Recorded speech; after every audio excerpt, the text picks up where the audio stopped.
नमस्कार। Money impact channel में आप लोग जो भी देख रहे हैं, आप लोगों का बहुत बहुत धन्यवाद। और हमारे साथ आज जो एक ग्रेट पर्सनालिटी जो जुड़ रहे हैं, जिनको इन्वेस्टमेंट के रिलेटेड बहुत सालों से एक बहुत गहरा अनुभव है। और हम ये बात कहें कि आपको कि जैसे सूरज की किरणें हैं ना, उन्हें बादल कभी भी उनको छुपा नहीं सकती उनकी किरणों को। उसी तरीके से हमारे साथ एक ऐसी ग्रेट पर्सनालिटी जिनका अनुभव इस इंडस्ट्री के अंदर बहुत लंबा है और उन्होंने अपने आप को एक प्रूफ भी किया है। ऐसे नहीं कि कोई सुनने वाली बातें हैं या कहाँ सुनी, आपने कुछ बातें सुनी होगी कि ये बिलियनियर बन गया या मिलेनियर बन गया, लेकिन इन्होंने अपने आप को साबित भी किया है। तो वंस अगेन फिर हमारे साथ जुड़ रहे हैं आज हमारे यूट्यूब चैनल पर मिस्टर राजू चौधरी जी, जो चंडीगढ़ से हैं, जीरकपुर में रहते हैं और सर का ब्रॉड नॉलेज है। तो इनके भरपूर एक्सपीरियंस को आज हम सब लोग जो सुनेंगे और इससे एक अच्छी सीख मिलेगी और आने वाले फ्यूचर में आप भी एक फाइनेंशियल डिसीजन ले सके। तो welcome to mister Raju sir, बहुत बहुत धन्यवाद है आपका। Welcome sir. नमस्कार दीपक जी। एक चीज़ इंट्रो में आपने बोला ग्रेट पर्सनालिटी, ऐसा कुछ भी नहीं, एकदम साधारण है। जैसे 80 करोड़ लोग बोलते हैं ना गरीबी रेखा से नीचे हैं, वैसे वाला हूँ। बस पता नहीं क्या कुछ कृपा हुआ जो, और सही डायरेक्शन में पैसा इन्वेस्ट किए जो थोड़ा सा अलग दिखते हैं, पर हैं एक ही जैसे ही। कुछ ग्रेट ग्रोथ नहीं है, जैसे नॉर्मल लोग हैं वैसे ही हैं। पूछिए आपको क्या। सर मेरा आपका पहला सवाल ये है कि इन्वेस्टमेंट की आपको समझ कब आई? आपने ये सब कुछ कैसे कैलकुलेट किया? बहुत सारे लोग कमाई तो कर रहे हैं, इनकम्स ले रहे हैं, मंथली अपनी सैलरी ले रहे हैं, लेकिन उनको पता नहीं कि इन्वेस्टमेंट क्या है। इन्वेस्टमेंट शब्द का अर्थ क्या है सर? इन्वेस्टमेंट का समझ तो समझिए कि 9-10 से जो A+B का होल स्क्वायर होता है ना, ओके। जो बहुत गधों को समझ में नहीं आता है कि A² + B² + 2 भी होता है। इन्वेस्टमेंट तो तब से ही पता था जब पढ़ते थे। हाँ, लेकिन कब से शुरू किया तो ये बच्चे के जन्म के बाद। मेरी बेटी है संस्कृति, उसके जन्म के बाद 2-3 हज़ार रुपया कुछ सोचा कि बचा सकते हैं, बचाना चाहिए। तो ऐसे में थोड़ा सा अध्ययन करना शुरू किया तो पता चला LIC है, सब लोग वही करते हैं। तो LIC एजेंट को भी हमारे पास आए। ये अगर हम बोले तो 90 और 2000 के दशक में LIC का बहुत बड़ा हाँ, बोलबाला तो होता। 2008, 9, 10 यही कुछ दौर था जो हमने कुछ सेलेक्ट किया था। 2007 में मेरी बेटी का जन्म हुआ था। तो LIC वाले एजेंट जब आए तो बोले कि वही है, 3,000 रुपये पर मंथ कर सकते हैं। तो मैंने एक क्वेश्चन पूछा कि अगर मान लो किसी वक्त नहीं दे पाए 1-2 महीना तो चलेगा ना? तो बोले नहीं नहीं, वो पीछे का प्रीमियम देना पड़ेगा। वो देना पड़ेगा है ही नहीं तो कहाँ से दें? आज मेरा हाल अच्छा है तो मैं 3,000 कर रहा हूँ, कल अच्छा नहीं होगा तो मैं बंद कर देंगे। ओबियसली। तो नहीं देना पड़ेगा। तो मुझे समझ ही नहीं आया बंधन, कि भाई क्यों देना पड़ेगा, है ही नहीं तो कहाँ से देंगे? तो इसलिए मैं उसको दरकिनार कर दिया, नहीं किया उसमें इन्वेस्ट। फिर 1-2 साल के बाद पता चला म्यूचुअल फंड के बारे में। ICICI बैंक में गया था, तो ICICI डायनेमिक प्लान का ब्रोशर देखे कि 1 साल में 47% का रिटर्न दिया है। बोले ये क्या है? मैथमेटिक्स समझ में आता था मुझे। बोला ये कुछ अच्छा चीज़ लग रहा है। फिर म्यूचुअल फंड के बारे में थोड़ा सा अध्ययन किया और निप्पॉन ग्रोथ फंड से 2010 में शुरू किया SIP।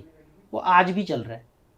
तो आज के डेट में बोलूँ तो मैं 49 लाख आज का SIP वैल्यू है। 9 लाख रुपए इन्वेस्ट किए हूँ 3-3 हज़ार की दर से। अभी 5 लाख डाउन था।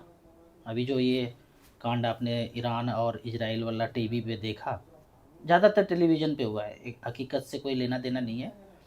तो फिर से नॉर्मल हो गया। अभी मुझे लगता है 50,000 और डाउन होगा लाइफ टाइम हाई से। अभी 50,000 बढ़ जाएगा तो मेरा जो वो SIP है 15.5 साल का, वो लाइफ टाइम हाई हो जाएगा। तो ऐसे ही चलता रहा। मुझे लगता है कि जो लोग कहीं भी इन्वेस्ट कर रहे होंगे, बैंक के थ्रू, पोस्ट ऑफिस के थ्रू, कहीं भी पैसा इन्वेस्ट करते हैं, तो वो सबको बंद करके ना SIP करना चाहिए। सर आप जैसे अभी SIP की बात कर रहे हैं, आप इसे कैसे इसको सरल, मतलब लोगों को इतना पता नहीं कि SIP प्रोडक्ट बना हुआ है और अच्छी रिटर्न भी आती है, तो इसमें कैसे आप उनको थोड़ा समझाएंगे SIP? जैसे मान लीजिए कि आप FD करते हैं, बैंक, पोस्ट ऑफिस, कहीं भी पैसा इन्वेस्ट करते हैं, NPS करते हैं, तो वो पैसा कहीं ना कहीं तो मार्केट में ही जा रहा है, कंपनी को जा रहा है।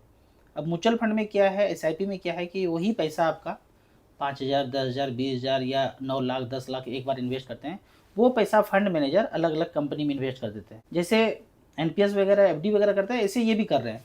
पर यहाँ पे क्या है, जितना भी रिटर्न होगा वो सारा इन्वेस्टर को दे दिया जाता है। 1, 1.5, 2% जो भी फंड मैनेजमेंट एक्सपेंस रेशियो है वो काट के आपको दे दिया जाता है। लेकिन इंश्योरेंस म्यूचुअल फंड बाकी जगह में क्या है, इंश्योरेंस में भी है, NPS भी है, बैंक में भी है, सब जगह क्या है कि आपको 7-8% फिक्स बोल दिया कि वो देंगे। उसके बाद जो भी उसमें प्रॉफिट हुआ वो उनका हो जाएगा। तो मैं डेट फंड का बात कर रहा हूँ, यहाँ एनपीएस नहीं आएगा, एनपीएस भी मार्केट लिंक हो गया, लेकिन एफडी है, पोस्ट ऑफिस है, जो फिक्स बोलते हैं, जैसे इंश्योरेंस में भी आपको फिक्स ट्रेडिशनल प्लान बोलते हैं, तो वो आपको 4, 5, 4.5, 6 ऐसे करके देते हैं। बाकी वो मार्केट से कितना भी बना रहे हों, वो तो सब उनका है। और म्यूचुअल फंड में यही चीज़ एक सारा benefit है। साधारण जो आम आदमी है उसने अपने बच्चों के लिए इन्वेस्टमेंट करना चाहता है, तो वो कैसे अपनी शुरुआत करें और कितने अमाउंट से कर सकता है? 1000 रुपये से शुरुआत करें। SBI small cap, Nippon small cap है, एचडीएफसी है, एक्सिस है, काफ़ी सारे स्मॉल कैप है जिसका ईएम 5000, 10,000 करोड़ से ऊपर है। 5-500 को दो शुरुआत कीजिए, धीरे धीरे समझ बढ़े, फिर आप ज़्यादा पैसा इन्वेस्ट कीजिए। यहाँ से शुरुआत कर सकते हैं, कुछ भी देखने की जरूरत नहीं है। बाकी अगर आपके पास पैसा ज़िंदगी में आता है, 2 स्मॉल कैप एसआईपी से शुरू कर दीजिए जिसका ईएम 5000 करोड़ से ऊपर है उसमें, फिर धीरे धीरे समझ बढ़ेगा, अपने आप आगे बढ़ते चले जाएंगे। हमने भी तो शुरुआत में 2-3 हज़ार ही शुरू किया था, फिर धीरे धीरे जैसे जैसे इनकम बढ़ता गया हम उस अमाउंट को बढ़ाते चले गए। निवेश की सही उम्र क्या होती है? अगर किसी को शुरुआत करनी होती है, क्या वो इंतज़ार करे कि जब वो बहुत बड़ा पैसा आए तभी वो इन्वेस्टमेंट करें? देखिए, सही उम्र ये सब ना बातें किताबी और ये सब के लिए है। जब ज्ञान का किरण उतरेगा ना, या फिर कुछ लायबिलिटी जाएगा, मतलब मेरे बच्चे का जन्म हुआ उसके 3 साल पहले से मैं इनकम कर रहा था, पर मैंने बचाया नहीं, तो सही उम्र एक किरण उतरा कि भाई बच्चे का जन्म हुआ तो अब इन्वेस्ट करना शुरू करते हैं। बहुत लोग वहाँ भी शुरू नहीं करते हैं, बाद में भी मतलब सारा पैसा खर्च होते रहता है। अननेसेसरी खर्चे को ख़त्म करके आपके पास पैसा बचता है तो वहाँ से शुरुआत कर देना चाहिए। सही उम्र कुछ नहीं है, जब भी इनकम आपका शुरू होता है, खर्च करने के बाद जो पैसा बचे, खर्च करने के बाद, ऐसे नहीं कि सब कुछ ख़त्म कर दें और कुछ भी इंजॉय ना करें, खाना पीना को भी बाधित कर लें, सारे तरफ से पैसे बचा करके इन्वेस्ट करते रहे, नहीं। खूब अच्छा ज़िंदगी जिएंगे, उसके बाद जो थोड़ा सा पैसा बचेगा उसको हम इन्वेस्ट करेंगे। हाँ, अननेसेसरी खर्चा नहीं करेंगे, दूसरे को देख करके कोई चीज़ नहीं लेंगे कि उसने कार लिया तो अब मुझे भी लेना है। हमें ज़रूरत नहीं है, उसका ज़रूरत है, रिक्वायरमेंट है, वो बिजनेस करने के लिए जाते हैं, दूर दूर जाते हैं तो कार से जाते हैं। हमारा रिक्वायरमेंट ऑफिस बगल में है, हमें कार का ज़रूरत नहीं है, तो ऐसे करके अपने रिक्वायरमेंट के अनुसार, दूसरे को देखा देखी करके नहीं, तो ऐसे करके करेंगे तो पैसा बचेगा ही बचेगा। उस पैसे को आप small cap, mid cap, multi cap, इसमें ना सर अगर हम बात करें कि हम और आपके टाइम में जो ज़्यादा नॉलेज नहीं मिलता था, बहुत कम लोगों को ये जानकारियाँ हुआ करती थी। अभी तो सोशल मीडिया प्लेटफॉर्म है, यूट्यूब्स पे हो गए, बुक्स हो गए, बहुत सारी चीज़ें ऐसी आ चुकी है, लेकिन अभी भी लोगों के अंदर एक डर है। इन्वेस्टमेंट में बहुत बड़ा रिस्क है, वो कैसे लोगों को अपने रिस्क को कम करना चाहिए? देखिए, जिनको रिस्क लगता है उन्होंने थोड़ा सा टाइम नहीं दिया, उस पर अध्ययन नहीं किया। इन्वेस्टर हो या मैं ही अगर किसी के बताए हुए रास्ते से मैं कर लेता इन्वेस्ट, तो मुझे भी भरोसा नहीं होता, पर मैंने थोड़ा सा अध्ययन किया, तो वो अध्ययन इन्वेस्टर को बहुत ज़्यादा नहीं कर पाएंगे। मुझे पता है साधारण इन्वेस्टर म्यूचुअल फंड का डिस्ट्रीब्यूटर तो है नहीं वो कि सब कुछ जान लेंगे, लेकिन थोड़ा सा अध्ययन कर सकते हैं। पहले इतना सुविधा नहीं था, लेकिन अभी तो वेबसाइट है, ऐप है, तरह तरह का चैनल है। म्यूचुअल फंड के बारे में जान लीजिए, जान करके थोड़ा थोड़ा इन्वेस्ट करना शुरू कीजिए। पहले भी ऐसा नहीं कि पहले प्रॉब्लम नहीं था, लेकिन जिनको सीखना होता है वो कहीं ना कहीं से सीख ही लेते हैं। पहले इतना ज़्यादा नहीं था, पर जितना भी था, कोई भी मैगजीन आता था, किसी टेलीविज़न के शो में सप्ताह में एक ही दिन आता था, पर वो सप्ताह में एक दिन देख के ही आज के जितना नॉलेज वो अर्जित कर लेते थे। मुझे तो याद है कि मैं वैल्यू रिसर्च वेबसाइट का हमेशा विजिट करता था, अध्ययन करता था, तो अब तो वो सारा वेबसाइट वगैरह चेंज हो गया, और उसमें जितना भी फीचर था उससे ज़्यादा फीचर मैं मतलब वहीं से मैंने सीखा। StarSIP.in में मैंने अपना ऐप वेबसाइट बनाया, और जो जो मैं रिसर्च करता था म्यूचुअल फंड जानने के लिए, उसमें इन्वेस्ट करने के लिए, वो सारे फीचर्स मैंने इन्वेस्टर के लिए अपने लिए उस वेबसाइट ऐप में डाला। एक कहते हैं कि सर पैसा बचाओ लेकिन पैसा बढ़ाओ, इन दोनों में क्या फ़र्क है सर? पैसा बचाओ पैसा बढ़ाओ का मतलब कि पैसा बचाओ तो मतलब यही हो गया कि आप खर्च कर रहे हैं ठीक ठाक, और वहाँ से जब खर्च करने के बाद जो पैसे बच रहे हैं वो आप बचा रहे हैं। लेकिन बढ़ाओ का मतलब है कि आप सही डायरेक्शन में पैसा लगाएं, कहीं चिट फंड में नहीं चले जाएं। और जाने का बहुत भरपूर आपको सुविधा है, अगर देखा जाए तो, कि चिट फंड ही ज़्यादातर लोग कर लेते हैं, और अच्छे अच्छे लोग करते हैं, पढ़े लिखे लोग करते हैं, ऑफिसर रैंक के लोग कर रहे हैं, फंस रहे हैं कि डाटा कंपनी में इन्वेस्ट कर दिया, कोई मोटर बाइक का कुछ आ गया, कुछ कार का आ गया, कुछ शोरूम खुल रहा है, 2-2 आदमी लगाते जाइए, चैन बढ़ाते जाइए, तो इस तरह से ऊपर से आता है ये। और एक फिक्स होता है कि 10,000 करोड़ इस एरिया से उगाना है, और एक स्कैम चला प्रोजेक्ट, और वो 10,000 करोड़ जब आ गया तो जो शुरू किया है वही FIR करके फिर उसको बंद किया जाता है, अकाउंट को सीज किया जाता है, फिर एक SIT बैठाया जाता है, कि SIT कुछ करेंगे, और SIT का मतलब है कि आपको कभी कुछ नहीं मिलना है, घनघोर अंधकार अंधकार छा गया। तो इस तरह से करके स्कैम किया जाता है। उन सब से बचेंगे, इंश्योरेंस से बचेंगे और भी तरह तरह के स्कैम से बचेंगे, फिर आपका नंबर आता है, ध्यान खुले तो म्यूचुअल फंड SIP पे आता है। यहाँ भी थोड़ा बहुत प्रॉब्लम है, लेकिन बाकी सब में ये थोड़ा सा अच्छा है। यहाँ भी प्रॉब्लम क्या है? प्रॉब्लम ये है कि आप स्टॉक बेच रहे हैं, सेल कर रहे हैं, किससे सेल कर रहे हैं, किससे खरीद रहे हैं, किसको बेच रहे हैं। मैंने एक शेयर, मेरे पास है 100 शेयर है, मैंने उसको सेल किया, तो क्या कंप्यूटर में नंबर सेल हुआ या कोई परचेज भी किया, या मैंने खरीदा तो किससे खरीदा? यदि आप अभी OLX पे एक चेयर खरीदें तो किसी का चेयर आएगा ना हमारे पास, उससे मैं खरीदा तो मुझे पता है किस एड्रेस से है या क्या नंबर है। तो मैं जब शेयर खरीदा, मैं किससे खरीदा मुझे पता होना चाहिए ना। कहीं वो हवा में डिजिट तो नहीं आ रहा है? आ सकता है ना, मुझे डाउट है ऐसा, मुझे लगता है ऐसा हो सकता है, क्योंकि कंप्यूटर में प्रोग्राम के हिसाब से अगर आप ट्रेडिंग कर रहे हैं तो सब खरीद बिक्री तो हो रहा है नंबर में, सेम एक्चुअल में भी वैसे ही होता है। तो मुझे ये जानना है रेगुलेटर से, बाकी से आपको भी जानना चाहिए कि आपने जो शेयर परचेज किया, हमने जो म्यूचुअल फंड यूनिट परचेज किया, किससे किया? किसी से तो किया होगा, कोई बेचा होगा तभी तो सेल किया होगा, कोई बेचा होगा ना, सेल किया होगा तो मैं परचेज किया।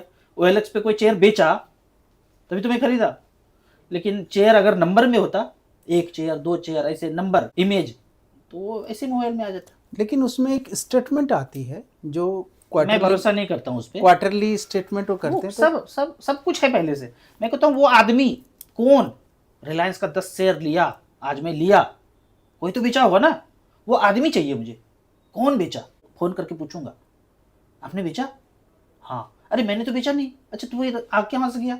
मुझे ऐसा डाउट है, क्योंकि ये जो रोकड़ा है ना पैसा, ऐसे छप के दे रहा है डिजिट, मतलब 5 लाख करोड़ का एसेट है जिसके अगेंस्ट ही रोकड़ा होना चाहिए, और वो 300 लाख करोड़ छप के लोगों में बट गया है।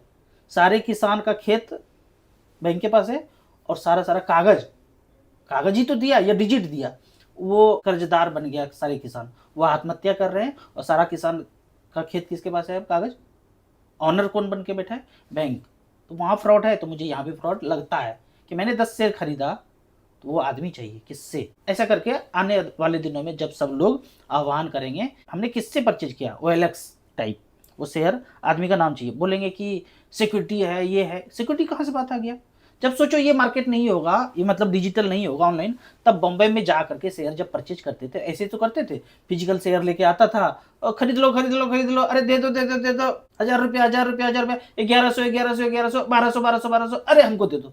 तो किससे खरीदा? मैं गिरधारी लाल से खरीदा, राजू चौधरी खरीदा, पता है ना, उससे लिया खरीदा।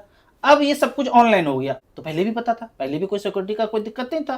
पर्सनल इन्फॉर्मेशन को कोई, मैं खरीद रहा हूँ तो किसी से खरीद रहा हूँ ना, कोई पर्सनल इन्फॉर्मेशन ऐसा कुछ ब्रीच वगैरह कुछ नहीं होगा। ये सब ड्रामा नहीं करना है, बताना है किससे खरीदा। मुझे डाउट है ऐसा हो रहा है, क्योंकि मैं नोट में देख रहा हूँ ऐसा हो रहा है। बोलते पाकिस्तान नकली पैसा छाप रहा है, क्यों छाप रहा है? तो वैसा पैसा यहाँ भी छाप ले तो वो भी नकली होगा। उसके पैसे को नकली क्यों बोलते हैं, इसी पैसे को नकली क्यों बोलते हैं? दोनों ही पैसा नकली है एक्चुअल में। अगर कुछ नहीं रख रहे हैं, वो भी छापता है तो कुछ नहीं रखता है, हमारा वाला भी RBI कुछ नहीं रखता है, तो ये भी नकली वो भी नकली। तो मुझे यहाँ मार्केट में भी डाउट हो रहा है कि हम जो शेयर खरीद रहे हैं, म्यूचुअल फंड खरीद रहे हैं, उसको नंबर आ रहा है सिर्फ। तो सब लोग जागृत होइए और क्वेश्चन पूछना शुरू कीजिए, आज न कल 5 साल 10 साल में आ जाएगा। और दूसरा है डिविडेंड, जैसे अदानी रिलायंस बोल दिए या टाटा कि अफ्रीका में 10,000 करोड़ का प्रोजेक्ट लगाया था, 10,000 करोड़ का, और वो घाटा लग गया, ब्लास्ट कर गया। एक्चुअली सच ये नहीं है। एक्चुअली 10,000 करोड़ बुक से निकाल करके ट्रांसफ़र कर दिया किसी को, और वहाँ घाटा दिखा दिया, झूठ का, पेपर में न्यूज़ में दिखा दिया। ऐसा कोई प्रोजेक्ट लगा नहीं था, ऐसा कुछ हुआ नहीं था। जैसे इलोन मस्क बोलते हैं ना, उपग्रह गया और आया, सैटेलाइट गया आया और एक ब्लास्ट कर गया, 10,000 करोड़ स्वाहा हो गया। ना ना ना, वो सिर्फ कंप्यूटर इमेज दिखा रहा था और 10,000 करोड़ हमारे शेयर का पैसा चला गया। ऐसे करके कर रहे हैं। या बोलेंगे जियो रिलायंस टावर का वो लगा रहे हैं, अफ्रीका में लगा रहे हैं, 20,000 करोड़ का प्रोजेक्ट लगा रहे हैं, वो 20,000 करोड़ इधर से चला गया। तो जो भी पैसा कमा रहे हैं ना, सारा का सारा डिविडेंड के तौर पे इन्वेस्टर को मिलना चाहिए, सारा का सारा। 10,000 का इनकम हुआ, 20,000 करोड़ का हुआ, 50,000 करोड़ का हुआ, सारा ट्रांसफ़र कर दो डिविडेंड के रूप में। तुम अगला प्रोजेक्ट लगाओगे, कहीं लगाओगे, फिर से IPO लाओ। आप समझ रहे ना बात? क्योंकि हमें संदेह है कि ये जो सब जगह ऐसे ऐसे बोल रहे हैं, वो पैसे को इधर से डाइवर्ट करने का मुझे तरीका लगता है, चालबाजी लगता है। देखिए हम अपनी पूरी ज़िंदगी का पैसा यहाँ लगा रहे हैं, ठीक है, तो चालबाजियों को देखना पड़ेगा और रेगुलेटर ऊपर बैठे हुए हैं तो उसको एड्रेस करना पड़ेगा। मैं कुछ गलत बोल रहा हूँ कि मैं शेयर खरीद रहा हूँ नो नो, तो किससे मैं खरीदा पता होना चाहिए ना। मुझे डाउट है कि नंबर आ रहा है और नंबर कंप्यूटर से जनरेट करके दिया जा रहा है, ऐसा हो सकता है ना। तो मेरे उस डाउट को क्लियर कर दो, किससे खरीदा मैं। यदि मैं म्यूचुअल फंड का यूनिट बेचा आज 10 लाख रुपये का, तो कोई तो खरीदा होगा ना, कौन खरीदा, वो नंबर, नाम, एड्रेस होना चाहिए, पता होना चाहिए। या एएमसी है, एएमसी के वेबसाइट पे आप हर बार नहीं दे सकते हैं, उसके वेबसाइट पे प्रदर्शित हो जाना चाहिए भाई, डिस्प्ले हो जाना चाहिए। और साल में एक बार इन्वेस्टर को भी दे दीजिए, एक्सेल ही तो देना है, इतने इतने तरह का स्टेटमेंट भेजते हैं। एक स्टेटमेंट ये भी कि बाई सेल किसके थ्रू हुआ, OLX टाइप। अभी बच्चों के लिए इन्वेस्टमेंट करना एक बहुत बड़ा चैलेंज है। हर आदमी इन चीज़ों से डर रहा है कि बच्चों के नाम पे नहीं होता इन्वेस्टमेंट। लेकिन सर इन्वेस्टमेंट कैसे करें और वो कौन से ऐसे डॉक्यूमेंट्स हैं जो आप बच्चों के नाम पे आप इन्वेस्टमेंट शुरुआत कर बच्चों के सकते हैं? नाम पे इन्वेस्टमेंट खूब होता है, खूब कर रहे हैं, डरने का ऐसा कोई ज़रूरत नहीं है। बच्चे का बर्थ सर्टिफिकेट लगेगा और 2 तरीका है। एक तो बर्थ सर्टिफिकेट जो आसान है, मैं वो पहले बता रहा हूँ। बर्थ सर्टिफिकेट है आपका, बाकी सब कुछ आपका लगेगा, मतलब गार्जियन का लगेगा, पेरेंट्स का लगेगा, मम्मी पापा, नाना नानी, दादा दादी, कोई भी जो भी गार्जियन बन रहे हैं, जो भी, तो उनका पैन कार्ड, उनका आधार कार्ड, उनका अकाउंट नंबर सब कुछ रहेगा। नाम बच्चे का रहेगा और पैसा इनके अकाउंट से कटता रहेगा, एज ए नॉमिनी बच्चे का नाम रहेगा, बाकी सब कुछ ऐसे चलता रहेगा। तो एक तो तरीका ये हो गया, बच्चे के नाम पे चलता रहेगा।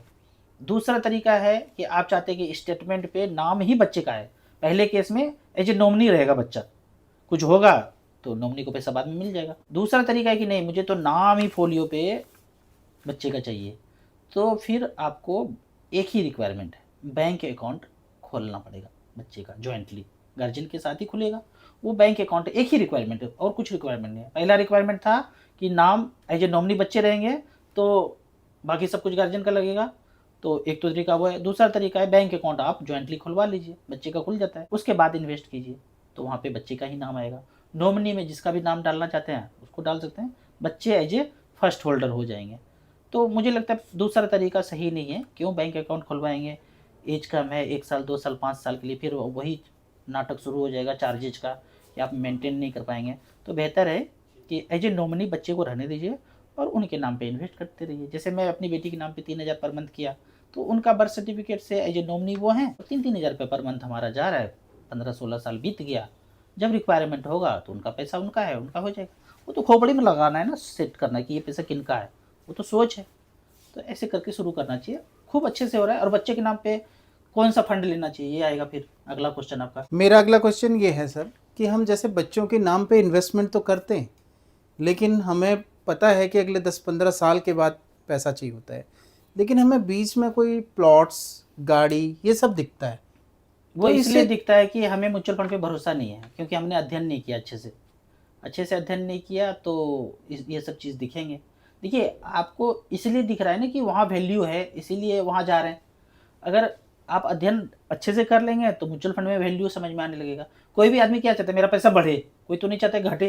तो उनको लग रहा है कि वो प्लॉट खरीदूंगा तो बढ़ जाएगा। मुझे ऐसा लगा था कि मैं यहीं इन्वेस्ट करता रहूँगा तो बढ़ जाएगा, क्योंकि मेरे पास 3-3 हज़ार ही था ना, इतना ज़्यादा तो एक साथ नहीं था कि कोई प्लॉट खरीद लूँगा। तो जिनके पास इतना ज़्यादा पैसा है प्लॉट खरीदिए, लेकिन कि आप सोचेंगे कि 5 साल 7 साल 8 साल किया इन्वेस्ट और कुछ पैसा बन गया तो जाके प्लॉट खरीद लिया, ऐसे नहीं करना चाहिए। आपको ग्रोथ अगर मिल रहा है 15-16% का, तो यहीं पे कंटिन्यू रहेंगे तो ज़्यादा ग्रोथ आपको इक्विटी म्यूचुअल फंड में ही बनने को दिखेगा। लेकिन इसमें भी कुछ एग्जैक्ट नहीं कर सकते हैं, सबका अलग अलग फैक्टर हो सकता है। कि ऐसा हो सकता है कि हमने 10 लाख रुपया बना लिया SIP से 10 साल में, और वहाँ से निकाल करके कोई प्लॉट ले लिया, वो 4 गुना हो गया, ऐसा हो सकता है। और म्यूचुअल फंड में भी आने वाले 10 साल में इतना रिटर्न नहीं बना, 7-8% बना। तो कुछ फिक्स नहीं बोल सकते हैं कि क्या हो सकता है। बन गया तो हम लकी हैं, नहीं बने तो अनलकी हैं। तो म्यूचुअल फंड में थोड़ा सा ये है कि आप बाकी चालबाजियों से बच जाते हैं, तो थोड़ा सा बैंक पोस्ट ऑफिस से यहाँ आपको 2 गुना रिटर्न मिल जाता है लंबे समय में। हमेशा कहते हैं कि पैसा बचाओ और पैसे को आप इन्वेस्ट करो, लेकिन खर्चा कब करना है, ये बहुत बड़ा एक मिथ है कि लोग हमेशा इन्वेस्टमेंट करो ये सब बोलते कहते हैं हैं, इन्वेस्ट करो, लेकिन खर्चा कैसे करें और कब करना खर्चा जब से पहला पैसा कमाना शुरू कर दिए तभी से खर्चा करना शुरू कर देना है। मेरी वाइफ हमेशा बोलती थी, जब कोई इन्वेस्टमेंट नहीं था और खर्चा करते थे, अरे इतना खर्चा करते हैं, इतना खर्चा कुछ नहीं था, मतलब जितना ज़िंदगी जीने के लिए चाहिए उतना ही खर्चा करते थे। तो शुरू से ही करना चाहिए, जब इनकम शुरू हुआ बस खर्चा करना, एन्जॉय करना शुरू करना है। हाँ, मैं हमेशा बोलता हूँ अननेसेसरी नहीं करना है, अननेसेसरी खर्चा से बचना है। अननेसेसरी किसको बोलते हैं? आप ट्रैवल कर रहे हैं, मैं अपना उदाहरण बोलता हूँ, ट्रैवल कर रहे हैं, एसी का भी टिकट है, स्लीपर का भी टिकट है, बस से भी जा सकते हैं, कार हायर करके भी जा सकते हैं, तो वहाँ बचा लेना है। अननेसेसरी मैं इसको बोलता हूँ। अगर तो बहुत ज़्यादा पैसा है तो कुछ भी कीजिए, लेकिन कम पैसा है तो चलो भाई, यही बस इधर भी जा रहा है 50 रुपये में जा रहा है, अब 1000 रुपया में भी जाता है। चंडीगढ़ से अम्बाला कोई कोई 1200 रुपये में भी टिकट वो कट के जाते हैं, और मैं अभी भी 50 रुपये में बैठता हूँ, धड़ से चला जाता हूँ। तो ऐसे करके अननेसेसरी खर्चों को बचाना है, तो बचा लेंगे तो यही पैसा 12-15 साल में, जब तक जवानी दीवानी है, ऐसे करके बचा लिए तो बुढ़ापा में वैसे रिलैक्स करेंगे जैसे मैं रिलैक्स करता हूँ। आपका एक कोट है सर, आज अगर आप रिलैक्स करोगे तो आपका जो बुढ़ापा है, जब ओल्ड एज के होंगे तो उस समय एक बहुत बड़ी परेशानियों से आप जूझोगे। मैं देखता हूँ सोसाइटी में ना, बहुत लोग अभी भी एज है 60-65-70, जाना पड़ता है बाहर काम करने के लिए, क्योंकि उन्होंने जब जवानी दीवानी था तो खूब इंजॉय किया, बहुत खर्चा किया, वही 50 रुपये का ना करके 1200 रुपये का एसी में गया। ऐसा कौन सा किस्सा सर आपने अपनी लाइफ में देखा कि कोई ऐसे लोग जो आपके साथ मिले कि जो आज भी 60-70 साल के हो गए लेकिन रोजमर्रा में अपनी जिंदगी? बहुत है, सोसाइटी में ही बहुत है, क्योंकि गलती किया है उन्होंने ज़िंदगी में। एक तो अननेसेसरी खर्चा हुआ, और दूसरा देखा देखी, मतलब एक तो होड़ लगा हुआ है ना, फ्लैट खरीदने का और ज़मीन खरीदने का, प्लॉट खरीदने का। पैसा हुआ नहीं कि बस आपके अकाउंट में 10 लाख ना हुआ कि आप 20 लाख का प्लॉट रजिस्ट्री करा के बैठे हुए। 10 लाख का डेट ले लेते 10 लाख का डेट इधर उधर से ले लिया, 10%, 12%, 13%, Yes. 1%, 2% पे मार्केट से उठा लिए, तो बहुत बवंडर है। मतलब एक घर हो गया, एक प्लॉट ले लिए, मतलब ले सकते हैं, प्लॉट लेते रहिए, फ्लैट लेते रहिए, आपके पास रहना चाहिए पैसा, 50 लाख 60 लाख रुपया रहना चाहिए। मतलब आपका जो खर्च है, अगर 50,000 खर्च है, 50 लाख रुपया रखिए, रखिए तभी ज़िंदगी में मज़ा आएगा जीने का, सुकून रहेगा, वो दौड़ नहीं रहेगा, भाग नहीं रहेगा, दौड़ भाग नहीं रहेगा कि किसी का ले लूँ, किसी का छीन लूँ, अरे उसको नहीं देंगे तो चलेगा, पैसा लिया हुआ है, कर्ज में डूबे हुए हैं, आ रहा है घर, तरह तरह का बात हो रहा है। एक ऐसा ट्रेंड भी आ रहा है अभी कि लोग, जैसे जॉब लग रही है पहले, तो सबसे पहले वो गाड़ी और फ्लैट खरीद रहा है, और जितनी उनकी सैलरी होती है उससे ज़्यादा मतलब लगभग 60-70-80% तक भी वो ईएमआई बना दे रहे हैं। ऐसा चारों तरफ का माहौल बना हुआ है ना, टीवी मीडिया, रिंगटोन से, टेलीविज़न से, पेपर से ऐसे दिखाया जा रहा है, चकाचौंध।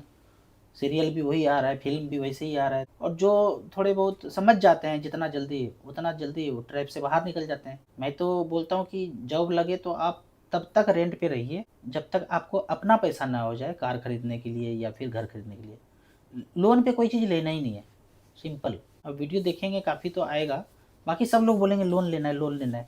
जैसे कोरोना में बोलते थे ना टीका लेना है, टीका लेना है, बहुत कम ही लोग बोला होगा कि नहीं लेना है, ठीक है, बड़े बड़े यूट्यूबर भी। तो वैसे सब बोलेंगे लोन लेना है, लोन लेना है। कुछ गिने चुने ही लोग होंगे मेरे जैसे, बोलेंगे लोन नहीं लेना है, जब अपना पैसा हो जाए तभी कुछ खरीदना है बड़ा। तब तक आप इन्वेस्ट करते रहिए, वेल्थ क्रिएट कीजिए, जब पैसा हो जाए, ऐसे 25% 30% पैसा देने से घर हो जाए तो घर ले लेंगे, ऐसे 10-15% देने से कार हो जाए तब कार ले लेंगे। हाँ, बिजनेस कर रहे हैं, कार से कुछ इनकम होगा, बिजनेस कर रहे हैं, प्रोफेशन के लिए ज़रूरी है, फिर तो जल्दी से ले लेना है, तब लोन लेके भी ले लेना है कि भाई अगर हम 50,000 रुपये महीना कमा रहे हैं और 15,000 का ईएमआई जा रहा है तो फिर वो तो करना चाहिए मैथमेटिक्स। लेकिन आप जा सकते हैं वही 50 रुपये में बस से, कोई अमीर व्यक्ति, आपका दोस्त जिसके बाबा दादा का बहुत संपत्ति है, उन्होंने कार लिया और आप देख करके आपके पास कुछ बैकअप है नहीं और आपने सैलरी से ईएमआई बना के कार ले लिया, तो कार 1-2 साल में फिर रुक जाएगा, ना पेट्रोल भराएगा, ना उसका ईएमआई और ना उसका इंश्योरेंस। ये सब बहुत पचड़े में पड़ जाते हैं लोग। मैं ऐसे दोस्तों को देखता हूँ कि कार 12 लाख 15 लाख का लेके रखे हैं और ईएमआई चल रहा है, गाड़ी रुका हुआ है, तो ऐसे नहीं करना है गलती। सर, रिटायरमेंट आज के डेट में बहुत बड़ा चैलेंज है। जो आपने अभी बताया कि हमारे सोसाइटी में ऐसे लोग हैं जो 60-65 साल के भी हो गए, 70 साल के भी हो, लेकिन डे टू डे में अभी भी आज भी वो काम कर रहे हैं, वो भी पैसों के लिए काम कर रहे हैं। तो आपने अपनी रिटायरमेंट प्लानिंग कैसे की सर? थोड़ा सा हमारे जो व्यूवर्स हैं उनको भी पता लगे कि रिटायरमेंट है क्या है, एक्चुअल क्या काम नहीं करना ही रिटायरमेंट है या फाइनेंशियल फ्री होना ही रिटायरमेंट है? देखिए, जैसे हम बोलते हैं ना कि सोसाइटी में 60-65 के लोग काम करने जा रहे हैं, काम करने तो मैं भी जा रहा हूँ, लेकिन आ रहा हूँ काम करता, लेकिन वो मजबूरी नहीं है, कि काम करना पड़ेगा। मुझे कभी याद ही नहीं आता है कि संडे मंडे क्या है, दिन याद नहीं रहता है। जिस दिन ये दिन याद ना रहे ना, समझिए कि आप रिटायरमेंट वाला ज़िंदगी जी सुकून रहे है। हैं, जी रहे जैसे हैं। जॉब में हम क्या करते हैं हम कि याद संडे रहेगा। का बहुत हाँ, याद रहता है कि संडे संडे का कब है 1 तारीख का और सैलरी सैटरडे आएगा। कब आएगा, सेकंड हाँ, सैटरडे, ये सब और याद तो है। वो अगर ज़िंदगी में नहीं पता चल रहा है ना कि दिन कौन-सा बीत रहा है, क्या हो रहा है, इसका मतलब रिटायर वाला ज़िंदगी जी रहे हैं। और वो पता है, खोपड़ी में टिन-टिन बज रहा है कि सब संडे आएगा कब, फ्राइडे कब आएगा, वीकेंड कब आएगा। इसका मतलब आप अभी भी कोल्हू की बेल की तरह जमे हुए हैं। रिटायरमेंट ज़िंदगी जब मैं फ्री हुआ तभी देखा कि साला ज़िंदगी कुछ अलग है। ज़िंदगी जीने का मज़ा कुछ अलग है, जो कुछ पैसा हो गया, कुछ रिलैक्स कर गए, बोला नहीं थोड़ा शांति, और कुछ हेल्थ पे टाइम देने लगे, तो अजीब-अजीब लगा। मतलब लोग तो लाइन लगाए हुए हैं, 3 महीना में चेकअप करा रहे हैं, शुगर, बीपी ये सब चल रहा है।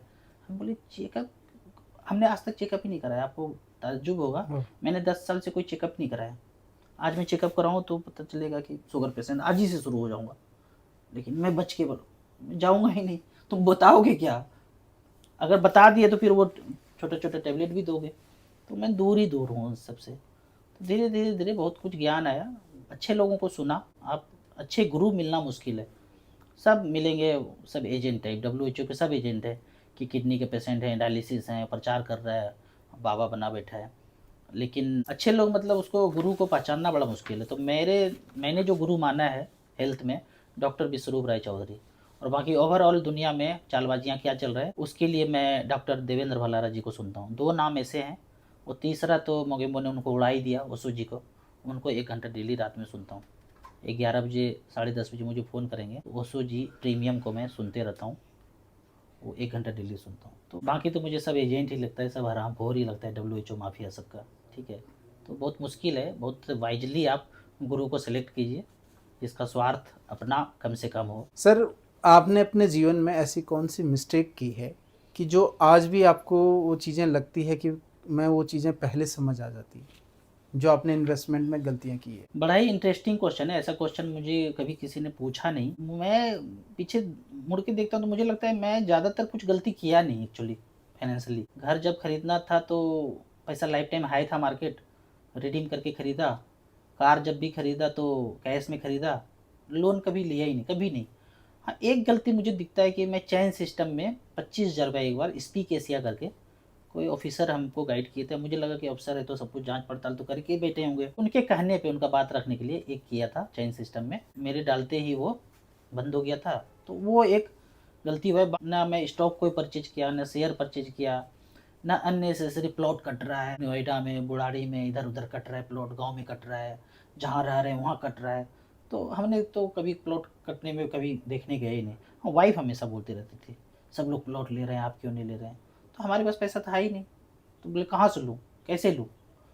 तो लोन का कभी चक्कर समझ में आया नहीं, तो लोन कभी लिया नहीं, तो ये सब पचड़े में कभी पड़े नहीं। तो ज़्यादा गलती हुआ नहीं, वही एक 25,000 का गलती हुआ था, उसके बाद कोई गलती हुआ नहीं। सर, आपको मैं एक सवाल है मेरे मन में काफ़ी समय से आ रहा था कि पैसा ही सब कुछ है? जैसे लोग अभी एक अपने रिलेशंस, अपने रिश्ते सब कुछ छोड़ चुके हैं, पैसे के प्रति इतना ज़्यादा दीवाने हो गए हैं कि लोगों ने अपने रिलेशंस हो गए, धोखे, चालबाजी ये करना बहुत ज़्यादा कर दिया। आज से 40-50 साल पहले चालाकी बहुत कम हुआ करती थी, रिश्वतखोरी इस तरीके से। तो अब लोग पैसे के पीछे इतना क्यों भाग रहे हैं? देखिए, इसका 2 रीज़न है कि एक तो रीज़न है कि पैसे, पहला बोला कि पैसा ही सब कुछ है। मान लो कि एक बंदे ने सारा चालबाज़ी करके पैसा बना लिया, वो बना लेगा लेकिन सुकून से बाद में नहीं जी पाएगा। अभी जो वो कर रहा है ना, वो मूर्छा में जी रहा है, मतलब होश में नहीं है। किसी को भी दगा दे रहा है, अपने को दगा दे रहा है, भाई को दगा दे रहा है, उसका हड़प लिया, उसका हड़प लिया, दोस्तों से बेईमानी कर लिया, सब करके वो कमा लिया 100 करोड़। अब वो जी नहीं पाएगा, नींद ही नहीं आएगा उसको, लगेगा कि सब कुछ गलती किया। लेकिन फिर अहंकार ऐसा होता है कि किसी से माफ़ी भी नहीं माँग सकते माफ़ी हैं, नहीं। या फिर इतना हो गया तो लौटा भी नहीं सकते हैं, चलो मदद ही कर देते हैं। तो जीवन ख़त्म हो जाता है। हाँ, फिर किसी को होश आ जाए, कुछ ऐसा कर पाए, जो गलती किया है उसको एक्सेप्ट करे, तो फिर धीरे-धीरे नॉर्मल ज़िंदगी हो सकता है। दूसरा है कि पहले ऐसा नहीं था और अब ऐसा क्यों हो गया? पहले ज़्यादा नहीं था और अब इतना ज़्यादा बढ़ता चला गया। मैं आपको सिंपल से एक कहानी बताता हूँ कि एक गाँव है, अमरीशपुर है उसमें। 1 मीटर इतना बड़ा होता है और फिर 1 साल के बाद बोलता है कि नहीं, अब 1 मीटर मेरा इतना सा होगा। 100-100 रुपया देते थे, आप कपड़ा खरीदते थे। लेकिन अब जब आधा मीटर कर दिया तो अब आपको 200 रुपया देना पड़ेगा, तब तो 1 मीटर कपड़ा आएगा। फिर लालच बढ़ा और उसने अब कर दिया 25 सेंटीमीटर कपड़ा, इतना कर दिया। पर आपको तो 1 मीटर कपड़ा चाहिए शर्ट सिलाने के लिए, तो 4 बार पैसा देना पड़ेगा 100 रुपया करके। तो जो बंदा पहले 100 रुपया में ही 1 मीटर ले लेता था, हमारे बाबा दादा 100 रुपया में 1 मीटर ले लिया अमरीशपुरी से, लेकिन अमरीशपुरी बोला कि नहीं, अब तो मेरे पास बहुमत है, अब मैं 25 सेंटीमीटर इक्वल टू 1 मीटर। तो अब हम बच्चे हैं तो 400 रुपया देना पड़ा, तो हमको तो 400 कमा के लाना पड़ेगा ना, तो गति 4 गुना तेज हो गया ना। हमारे बाबा दादा जाते थे, आते थे, 100 रुपये कमा के गए। अब हम 4 बार दौड़ के जा रहे हैं, आ रहे हैं, 400 रुपये कमाया, फिर अमरीशपुरी को दिया। तो ऐसे करके पैसा डिविलुएट करता जा रहा है। कौन कर रहा है? खिलाड़ी है आरबीआई, कि किसका शाखा है? इंग्लैंड का शाखा है, वो कर रहा है सबके। पहले जमाने में 10 रुपये इक्वल टू 1 तोला सोना होता था, डिविलुएट किया, बोला नहीं 5 ग्राम सोना मिला दिया, 5 ग्राम लोहा, अब ये 20 रुपया का हो गया। 10-10 का 2 नोट देंगे तब ना 10 ग्राम सोना होगा। फिर डिविलुएट करके 1 ग्राम सोना 9 ग्राम लोहा कर दिया, तो सिक्के में अब सोना कितना रह गया? 1 ग्राम। तो अब 10-10 का 10 नोट देंगे तब वो वैल्यू मीट करेगा। तो ऐसे करके डिविलुएट करता जा रहा है और हमारा गति तेज होता जा रहा है। 2 ट्रेन है, एक पे लिखा हुआ है महंगाई और एक पे लिखा हुआ है डिविलुएशन ऑफ मनी। चल रहा है ये वाला ट्रेन, डिविलुएशन ऑफ मनी, और हमको क्या लग रहा है? महंगाई चल रहा है। ये रुका हुआ है, महंगाई नाम का कोई चीज नहीं होता है। डिविलुएशन ऑफ मनी इक्वल टू महंगाई। कभी कभी होता है ना, 2 ट्रेन है आमने सामने और ये वाला ट्रेन चला तो हमको क्या लगा? ये चल रहा है, ये चल रहा है डिविलुएशन ऑफ मनी। 6% का इन्फ्लेशन, मतलब 6% के रेट से तो हम तुम्हारे रुपये को डिविलुएट करते रहेंगे, लेकिन तुम्हें क्या लगेगा? महंगाई 6% के रेट से बढ़ रहा है। चालबाजी को समझिए गहराई से। एक उदाहरण लेता हूँ सिंपल, कि 3 ग्रुप बुलाया मजदूर का, बोला कुआं खोद दो, इंटरनेट बिजली बंद होने वाला है, कुआं खोद दो। बिजली बंद हो गया तो पानी कैसे लेंगे? 3 ग्रुप बुलाए, कुआं A B C खोद के दे दिया आपको। फिजिक्स का नियम, ऊर्जा कांस्टेंट, 10-10 लोगों ने एक एक कुआं खोद के दे दिया बराबर बराबर।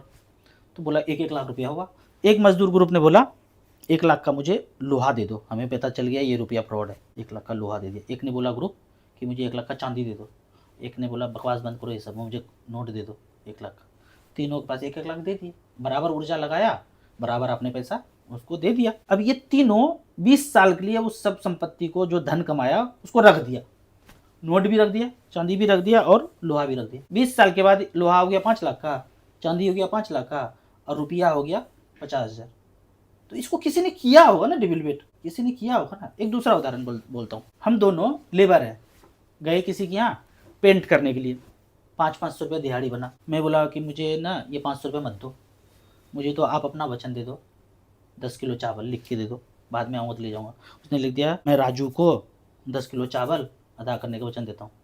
मैं कागज़ ले लिया। आपने बोला अरे ये सब छोड़ो, मुझे 500 रुपया दो। आपने रुपया ले लिया, मैं उसका पर्ची ले लिया, उसका वचन, 10 किलो चावल अदा करने का वचन देता हूँ बनिया की दुकान से। दोनों पर्ची लेके घर गए, आग सेक रहे थे, दोनों पर्ची गिर गया, जल गया। आपका भी जल गया 500 का नोट गांधी वाला, और मेरा जो वचन दिया था वो भी जल गया। मैं रोते रोते गया कि वो पर्ची तो जल गया। बोला रो क्यों रहे हो? सेठ ने बोला रो क्यों रहे हो, तुम्हारा धन तो मेरे पास है, चावल 10 किलो, ये लो चावल। मैं खुश हो गया, झूमने लगा। आप बोले मुझे भी दे दो। तुमको नहीं दूंगा, तुम्हारे नोट पे गवर्नर ने साइन किया है, जाओ बॉम्बे, वहाँ लेके जाओ, आपको क्या मिलेगा? बाबा जी का टल्लू। क्यों? क्योंकि पूर्ण स्वराज में सुभाष चंद्र बोस बोलते थे अपना बैंक खोलूंगा। अंग्रेज ने बोला अपना बैंक नहीं खोलने दूंगा, पूर्ण स्वराज नहीं दूंगा। तो आज भी आरबीआई इंग्लैंड का एक शाखा है। अगर सुभाष चंद्र बोस जी वाला पूर्ण स्वराज होता तो बोलता बेटा रो क्यों रहे हो, तुम्हारा धन तो सोना चांदी मेरे पास है, ये लो 500 रुपया का। ये वचन है, ये पेपर है, ये लीगल टेंडर है, ये कागज। अच्छा मान लो आप भी बनिया से 10 किलो चावल अदा करने का वचन देता हूँ, वो पर्ची लेते और तो आपको भी मिल जाता ना। तो हमारे लिए तो ये बनिया ज़्यादा अच्छा हुआ या आरबीआई ज़्यादा अच्छा हुआ? क्या अच्छा हुआ? बनिया, जिसने बनिया ज़्यादा चावल अच्छा, दिया, जिसने चावल दे दिया। तो क्या बनिया आरबीआई से ज़्यादा ताकतवर, ज़्यादा अच्छा? नहीं। लेकिन आप बोलेंगे नहीं आरबीआई ज़्यादा अच्छा। तो आरबीआई दे क्यों नहीं रहे? क्योंकि आरबीआई अपना नहीं है, वो इंग्लैंड का शाखा है। पूर्ण स्वराज में ये बचा कर रखा। आप देखो जब 2 राजा लड़ा 1947 में, 2 राजा लड़ा, तो जो जीतेगा उसका सिक्का चलेगा, जो हारेगा उसका सिक्का नहीं चलेगा। तो अंग्रेज लड़ा और सुभाष चंद्र बोस जी लड़े, दोनों की लड़ाई में कौन मार गया? सुभाष चंद्र बोस जी मर गए। तो इनका फौज खत्म, उनका बैंक खत्म, आज़ाद हिंद बैंक था इनका, वो खत्म। और जीता अंग्रेज, वो जीत गया। अगर तो मान लो कि जवाहरलाल नेहरू जीते, जैसा कि दिखाया गया हमको, 15 अगस्त जिंदाबाद, 26 जनवरी मनाएंगे, घर घर झंडा फहराएंगे, तो जवाहरलाल नेहरू झंडा फहराया, बोला हम जीत गए, आज़ाद हो गए। तो तुमने बैंक खोल के रखा था क्या अपना? आज़ाद होने के बाद अपना बैंक, अपना पैसा होना चाहिए ना। तो जवाहरलाल नेहरू तो खोला ही नहीं था। वो तो आरबीआई 1934 में बना था, उसी को बैंक की धीरे धीरे करके चलने लगा। बोला आज़ाद हो गए। अरे रुपया उसका, आज़ादी कैसे? अपना रुपया था, आज़ादी बैंक, आज़ादी करेंसी, कि जीतूंगा तो अपना वाला बैंक, अपना वाला रोकड़ा चलाऊंगा, पूर्ण स्वराज, बोला घंटा पूर्ण स्वराज दूंगा ही नहीं, आरबीआई को रखूंगा। वही चलते जा रहा है। तो आपका पैसा जल जाए, हिरा जाए, खो जाए, ये प्रॉमिस वो देगा नहीं। क्यों? अपना नहीं है। चलो, थैंक यू, बहुत बहुत धन्यवाद सर, आपने आज समय दिया और काफ़ी चीज़ें हमें आज सीखने को मिली, और हमारे व्यूअरों को भी, जो भी इस चैनल पे अभी आए हुए हैं, सब लोगों के लिए धन्यवाद। और सब्सक्राइब करें हमारे चैनल को। और राजू सर के लिए भी बहुत बहुत थैंक यू कि राजू सर ने एक कीमती समय दिया और आप लोगों को बहुत सारी इन्फॉर्मेशन दी। Thank you Raju sir. Thank you Deepak ji.